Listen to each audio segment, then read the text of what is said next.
Developing tonight, we're continuing to hear more details in the embezzlement case against Ted DiBiase Jr.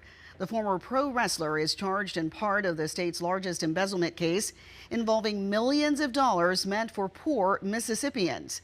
DiBiase is facing charges of money laundering, theft, wire fraud, and conspiracy. 3 News 9's Quentin Smith was inside the courtroom for day 3 of this trial.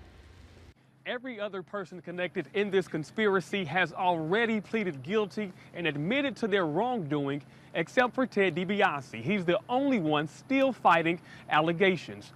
During day 3, the prosecution called a total of 3 witnesses to the stand. Kicking things off was William David Barton. He took the stand for a second day in the row. He testified for hours, detailing key pieces of information in this case.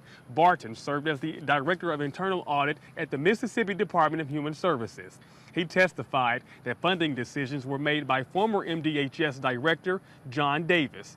In court, Barton expressed that he often saw DiBiase attending meetings with Davis and that the two had offices on the 12th floor of the building. Barton also expressed that he had no knowledge DiBiase was being paid, and he also did not know DiBiase had a contract with MDHS. However, the defense continues to push back and argue that it was Davis who manipulated the system and that MDHS was not doing things correctly when it comes to administering federal funding.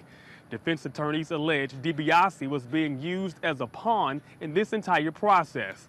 DiBiase is accused of pocketing nearly $4 million in welfare funds, concealing that money through fake contracts, then using those dollars for his own benefit.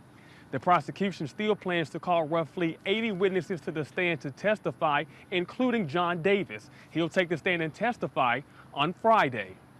Reporting from the federal courthouse, I'm Quentin Smith.